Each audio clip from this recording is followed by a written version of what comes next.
আগামী 25শে জুলাই থেকে শুরু হচ্ছে ডুরান্ড কাপ। প্রথম ম্যাচেই মুখোমুখি হবে কলকাতার দুই প্রধান ইস্টবেঙ্গল এবং মোহনবাগান। আর সেই লক্ষ্যেই বৃহস্পতিবারের বৃষ্টি ভেজা বিকেলে অনুশীলনে নেমে পড়লেন মোহনবাগানের সিনিয়র দল। এদিনের অনুশীলনে সাহাল আব্দুল সামাদ উপস্থিত না থাকলেও হাজির ছিলেন আপুইয়া, আশিস রায়, দীপক টাংরির মতো ভারতীয় ফুটবলাররা। সহকারী কোচ বাস্তব রায়ের তত্ত্বাবধানে এদিনের অনুশীলনে যোগ দেন রাহুল বেকেও। এদিন সাংবাদিক সম্মেলনে বাস্তব রায় জানান, কলকাতা লিগের বেশ কিছু ফুটবলারকেও সিনিয়র দলের সঙ্গে অনুশীলন করানো হবে। সব মিলিয়ে ডুরান্ডে ডার্বিকে যে পাখির চোখ করছে সবুজ মেরুন শিবির তা স্পষ্ট। তবে মোহনবাগান সমর্থকদের এই মুহূর্তে সবচেয়ে বেশি কৌতূহল বিদেশি ফুটবলার এবং নতুন কোচ কবে অনুশীলনে যোগ দেবেন। সূত্র মারফত যেটুকু জানা যাচ্ছে, বিদেশিদের কাগজপত্র ইতিমধ্যেই মোহনবাগান ক্লাবের তরফে পাঠিয়ে দেওয়া হয়েছে। খুব শীঘ্রই হয়তো তারা ভিসার আবেদনও করবেন। আশা করা যাচ্ছে ডুরান্ড শুরুর আগেই সবুজ মেরুন শিবিরে যোগ দিতে পারেন বাগানের নতুন হেড স্যার প্যানোস সহ বাকি বিদেশি ফুটবলাররা। আজ সাংবাদিক সম্মেলনে ঠিক কি বললেন মোহনবাগানের সহকারী কোচ বাস্তব রায়, শুনুন। আমাদের প্র্যাকটিসের অসুবিধা নেই, কিন্তু এমন অনেক টিম আছে যারা মাঝখানে প্র্যাকটিস শুরু করে ছোট টিমগুলো প্র্যাকটিস বন্ধ করে দিয়েছে। একটা স্টেট অ্যাসোসিয়েশন যদি একটা শিডিউল না দিতে পারে, সেটা সব টিমের পক্ষে, শুধু আমার নয়, যারা সব টিমের পক্ষেই একটা প্ল্যানিং করা মুশকিল। আর এখন তো মনে হচ্ছে আমার লেটে প্র্যাকটিস স্টার্ট করলে সব থেকে ভালো হতো, কারণ আমি 25 তারিখ ধরে গিয়েছি। এখন লেটে প্র্যাকটিস যারা স্টার্ট করেছে, এখন অ্যাডভান্টেজটা তাদের পক্ষে সুবিধা হয়ে যাচ্ছে না।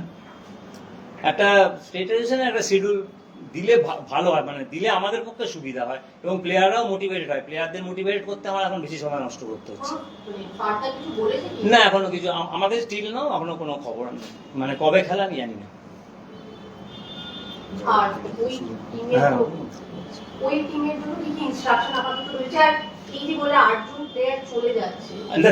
জয়েন করেছে, এবার আসবে এরা প্র্যাকটিস করে। দেখো, আমার ডোমেস্টিক প্লেয়ার কাজে 11-12 জন এসছে, যারা সবাই এসছে সাহাল ছাড়া।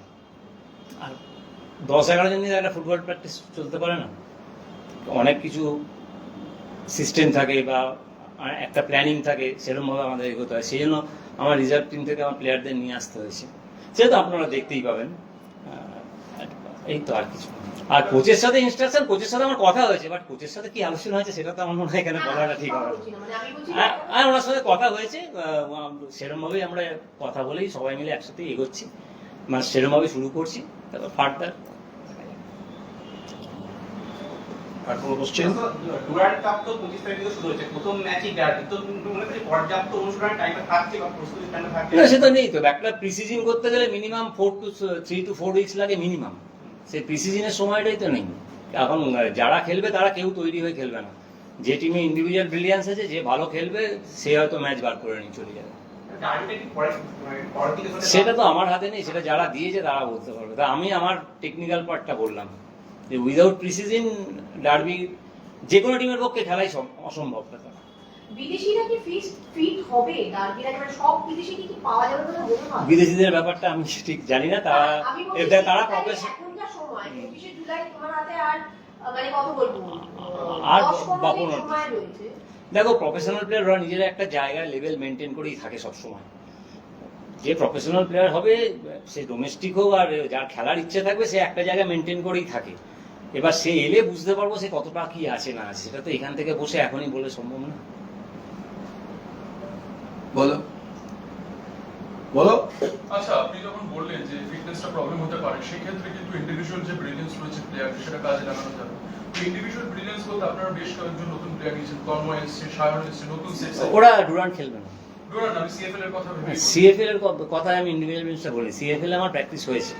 ইন্ডিভিজুয়াল ব্রিলিয়েন্সের কথা যেটা বলেন, সেটা ডার্বি প্রসঙ্গ। এই যে নতুন সেটস অফ প্লেয়ার রয়েছে, তাদেরকে নিয়ে আপনার কি রকম মতামত রয়েছে? নতুন যারা সিএফএল এসছে তারা আসুক, তারা তো পরীক্ষাই দেয়নি। পরীক্ষাটা দিক, তারপরে তারা ভালো বলেই মোহনবাগান টিমে এসছে। তারা পরীক্ষাটা না দিলে আমি কি করে বলবো? পরীক্ষা দিলে রেজাল্ট তো আপনারা দেবেন। Thank you. Any other question? ঠিক আছে, না দাদা, আর কি প্রশ্ন করি? বল। রাস্তাটা সবথেকে বড় কথা যে এটা পার্সোনালি তোমাকে করার প্রশ্ন, সেটা হচ্ছে যে অলরেডি তুমি অনেকদিন মোহনবাগানে জুনিয়র টিমটাকেও দেখছো এবং অ্যাসিস্ট্যান্ট কোচ হিসেবে কাজ করছো, তো অনেক সিনিয়রের সাথে কাজ করা হয়ে গেল, নতুন আর একজন সিনিয়র কোচ আসছেন, বিদেশি কোচ আসছেন, তো কি এক্সপেকটেশন তোমার এবং কি বলবো, মানে কোপ আপ করতে কি রকম? দেখো আমি তো আমার তো অ্যাসিস্ট্যান্ট কোচ এমনি আমার একটা বাউন্ডারি লাইন থাকে, এখন আমার তো একটা বাউন্ডারি লাইন থাকে, সেই লাইনটা তো আমি ক্রস করতে পারি না। এখন উনি আসবেন, উনি আমাকে যে ক্রাইটেরিয়া দেবেন, যে কাজ দেবেন, সেইটা আমি কতটা করতে পারছি তার উপর ওনার সঙ্গে আমার বন্ডিং তৈরি হবে। সেটা তো উনি না এলে আমি এখন বসে করতে পারবো না, কারণ ওনার সাথে আমার আগে পরিচয় ছিল না, আমার সঙ্গে একদিন ফোনে কথা হয়েছে শুধু। না, আমি যে কেমিস্ট্রিটা মানে যে Chemistry-টা আসলে- বন্ডিংটা তৈরি হয়, হ্যাঁ। এইটা দেখো বন্ডিংটা তৈরি হয়, উনি যে কাজটা দিচ্ছেন সেটা আমি পাচ্ছি কিনা, ওনাকে দিয়ে আমার কাজটা হচ্ছে কিনা। আমি যদি কাজটা পারি তাহলে বন্ডিং হবে, আমি যদি কাজটা না পারি বন্ডিং হবে না। কলকাতা লিগটাই তো শুরু হচ্ছে না হ্যাঁ, এখন তো বাস্তব যা বলছে যে যেরকম যেটা বলছে যে যারা যারা দেরিতে প্র্যাকটিস শুরু করছে তাদের তো ভালো হয়েছে তাদের তাদের সুবিধা। আমার পারফরমেন্স এখন তোমার কি প্র্যাকটিস ম্যাচ খেলার বা এর মধ্যে কোনো পরিকল্পনা কি আছে? ম্যাচ আমি প্র্যাকটিস ম্যাচ খেলবে কোন টিম নেই না না, টুর্নামেন্টের জন্য ভাই। না, এখনো সেরকম কিছু প্ল্যান করিনি। আর তারপর আরো আমার মনে হয় আইএফএ আরো দেরি করছে, বোধহয় 3টে টিম বোধহয় উইথড্র করছে না থাকছে, সেটা নিয়ে বোধহয় একটু কনফিউশন আছে। তা সেটা যদি হয়, সেটা যদি হ্যাঁ উল্টো দিকের গ্রুপে, এখন সেটা যদি হয়ে থাকে আমি জানি না, সেটা যদি হয়ে থাকে তাহলে আবার নতুন করে করে গ্রুপের মধ্যে একটা সামঞ্জস্য এনে তা খেলাটা শুরু করে আলটিমেটলি লিগটা শুরু করুক, তাতে সবার মঙ্গল। আচ্ছা, যদি যা দেখছি তাতে তো আবার সেই ডুরান্টের সঙ্গে ক্ল্যাশ করবে। Clash তো কিন্তু করবে। আবার সেই যদি জেলায় খেলা খেলে তাহলে সেটা তো জেলায় খেলা ফেলার ব্যাপারটা তো আপনি ওদের প্রশ্নটা করবেন, আমি তো আমার কাছে তো এই উত্তর নেই।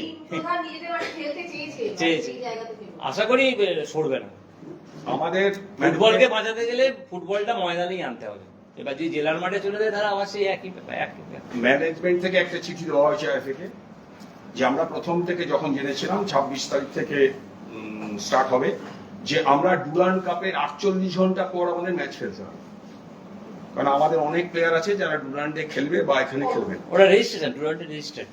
তো তাদের সেটা আমরা অলরেডি আইএফএ কে অনেক আগে চিঠি দিয়ে দিয়েছি যে ডুরান্ডের সাথে যখন ক্ল্যাশ হবে তখন যাতে এটা না হয়, ঠিক আছে, মানে কোনো ক্ল্যাশ না হয়। এটা আমাদের ম্যানেজমেন্ট অনেক আগে চিঠি দিয়ে দিয়েছে যে প্রত্যেকবার একই ঝামেলা হয়, যেহেতু লিগটা শুরু আগে হচ্ছিল, তো আগে হলে তো অনেক সুবিধা হতো, পরপর অনেকগুলো ম্যাচ হয়ে যেত। এখন পরিস্থিতি অন্যরকম হয়ে গেছে। 4-5টা ম্যাচ হয়ে গেলে তো আমার সুবিধা হতো, আমি দেখে নিতে পারতাম, কারণ সুপার সিক্সে তো পয়েন্ট ক্যারি ফরওয়ার্ড হবে না, তখন আমি আমার মতো করে রোটেশন করতে পারতাম। এখন তো রোটেশন করারও জায়গা নেই, সেটা অল ডিপেন্ডস করবে ডুরান্ডের উপর। সেক্ষেত্রে প্রতিবারই একই কাজ করে অসুবিধা হয়। যেটা হয় ডুরান্টে আলটিমেটলি আইএফএ তার যাই হোক, যে দেখো কি প্রবলেমে আটকে আছে, আমার পক্ষে এখানে বসে না, তার যাই হোক আলটিমেটলি ছোট টিমের মুখ চেয়ে, আমাদের মুখ চেয়ে, প্লেয়ারদের মুখ চেয়ে লিগটা তাড়াতাড়ি শুরু করুক, খেলাটা শুরু হোক, এটাই আইএফএর কাছে রিকোয়েস্ট, আর কিছু না। আবার তো একই হবে, শেষ হবে কিনা সেটা তো সেটা তো আর আমাদের হাতে নেই। মানে যারা দেরিতে শুরু করলো তাদের সুবিধা হবে। ঠিক আছে। ঠিক আছে।